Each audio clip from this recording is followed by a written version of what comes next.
So I'm back with another video. We talking about Superman. Y'all see the picture? Look up. So Superman, it destroyed all three Marvel movies. In them, that was in the theaters. Y'all know what the ones were. It was the Captain America, Thunderbolts, Fantastic Four.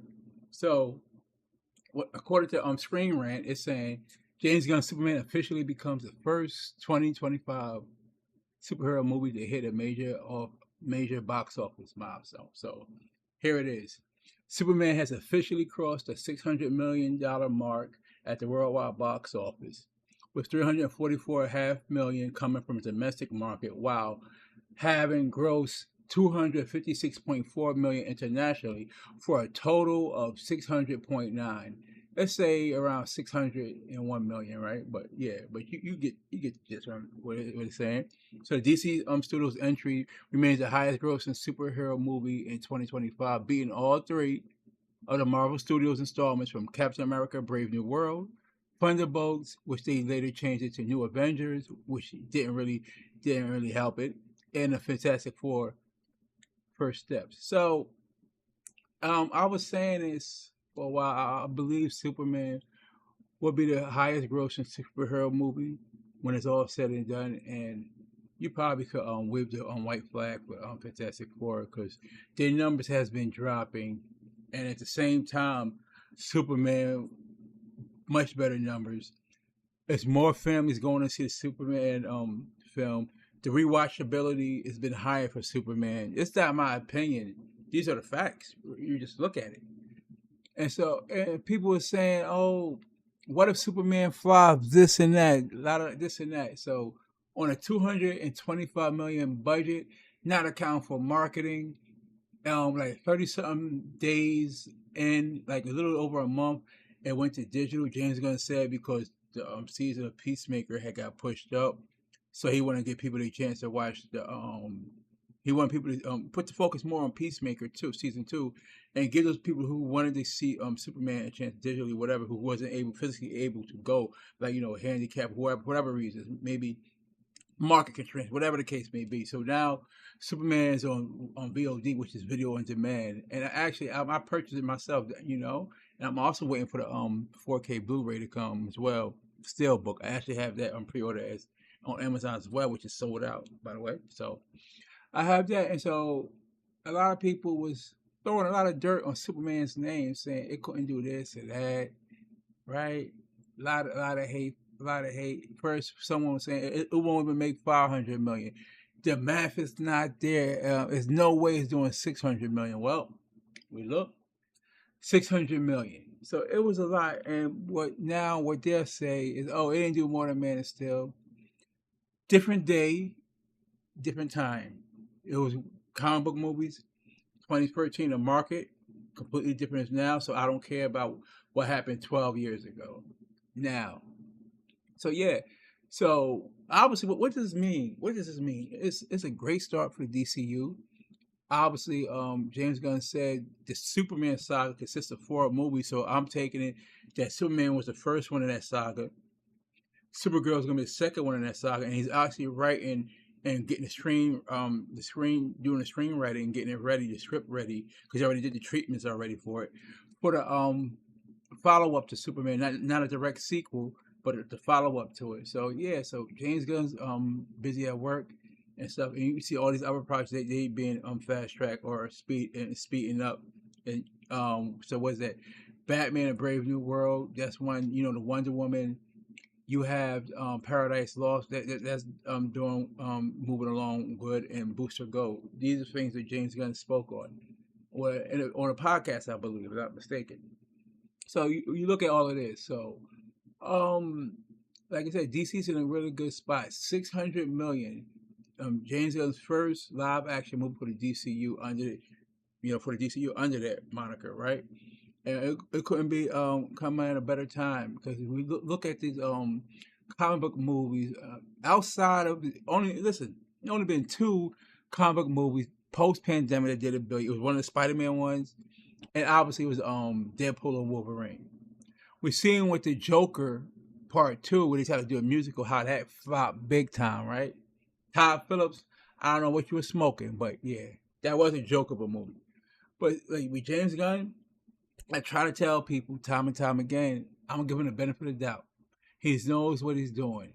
He's one of the big guys over at Marvel when he was there. Look at what the Guardians of the Galaxy did. Whatever, right? Just look at it. The numbers don't lie. And remember, these was characters that no one really knew about. It would probably take some super diehard Guardians of the Galaxy comic book reader to understand that. So yeah, and James Gunn, he doesn't miss. So now look at the reviews of the Peacemaker season 2. Crazy reviews of the Rotten Tomatoes. Actually, I actually watched that first episode. Really good. Go ahead and check that out. So this is a big spot because the DCU, the old past DCU universe, was riddled with bad movies. All of that, right? And James Gunn had to come in under bad faith in DC, and for him to do this speaks to the volume of the not only to the character of Superman, but also to the craft of James Gunn, what he does as being a screenwriter, director and producer. All three things that he did, he put his reputation on the line, and he far exceeded expectations of this because people was trying to nail this under the bridge, throw this in the cup, say it was going to be a flop, this and that, mid. But what I do know, wherever you like the movie or not, I know the audience spoke with their wallet. And remember, it didn't have no real big showing, it didn't have no real big showing over there in the Asian market.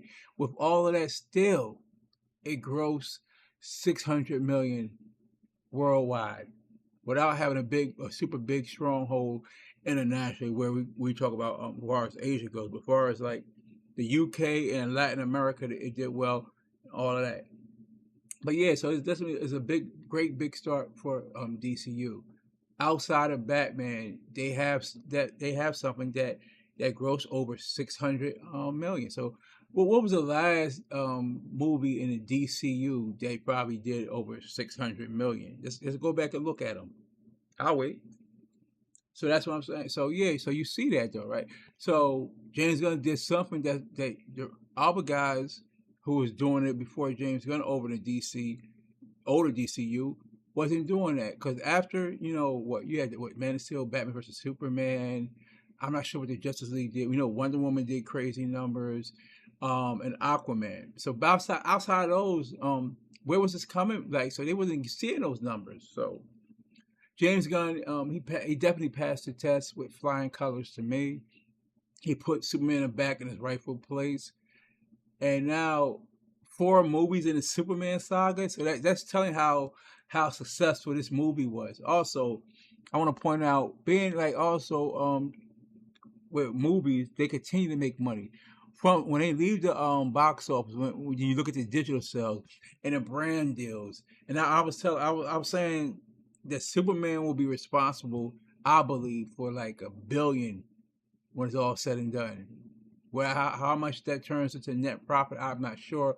But as far as the brand deals, the VODs, the Blu-rays, the box office, merchandise, and all that, I believe that will account for $1 billion. So Superman will continue to be making money. So he'll gross $1 billion all together, right? From all these deals and all the other stuff, VODs, Blu-rays, the movies, everything, license deals and all that. They get paid for that. Anything license deal with his name, get paid for the popcorn buckets. They get paid for that. Everything. Anyone has to go and acquire a license to sell a product that has Superman or the related characters on there. That's money for DC. So when people say, "Hey, your money put in the market," they make money off of that marketing as far as the IP, the licensing out and stuff like that related to the movie. Yeah, so I'm not worried about that. And 600 million and counting. Now, I will say this: people might say, "Oh, it's a failure. Don't pass Man of Steel." Man of Steel, but did 670, right? 90 days in the theaters at the boom probably of the comic book movies when the comic movies was coming out. Hell, even Captain Marvel grossed $1 billion at the box office. Okay, I'm just saying. So I don't worry about that. And tickets was way cheaper back then. So yeah, so it was different times back then. I'm basing stuff on now. what I do right now, it performed better. The three Marvel movies. Remember, Marvel released three movies this year, and Superman performed better than all three of them. All three. So, what's that telling you? So, yeah, so big times at DC and the train, next year, what? Not only that, let me see this year, right? You got Peacemaker, season two just started last week. And next year you got Supergirl, you got the Clayface, you got the Lantern Show, you got probably other animations in the works like My Adventure with Greenland, obviously My Adventure with Superman. You have Starfire, which is a part of Titans, her animation, which that's going to set up for the Titans movie, I believe. You have also Mr. Miracle, which that's going to introduce the new guys. And which, if you introduce the new guys, Darkseid's not too far away. So yeah, so James Gunn and the whole DC universe slate is starting to cook, and I trust in James Gunn, and not only for his DC, but the comic books has also been the best. Like DC has two of the top three comic books this year and last year. If you look at Absolute Batman and Absolute Superman, they've been kicking ass at in the comic book world. If you want to find more about comics, just check out the Bleeding Cool website. They always show you the numbers and the breakdowns of these comic books. And Batman and Absolute Superman always been up there in the top three. So I just want to put it out there. So great job by James Gunn and the whole cast and whatever. So we have a generation of Superman and David Corn Sweat, Rachel Brosnahan as Lois Lane, and we have the Lex Luthor guy. It looks like the Hitman guy too. So yeah, so we cooking right now over at DC. A lot of people didn't want DC to do good. It's crazy. People say, "Oh, I didn't want a DC movie to fail," but every chance they get, they trash talk the movie. It's in that, and now a lot of hurt feelings out there now. And you know what? I kept posting this news about Superman, the numbers, because I stood on business. I told him Superman was gonna. I said at worst it would definitely break even at worst. So it did that. It's making a profit now, and a lot of guys don't like that. They wanted to see Superman fail. They want to see James Gunn fail, which is kind of weird energy though, right? But that's all I got for you now. Let me know what y'all think. Like, comment, subscribe. I'll be back with another one. I'm out of here. One.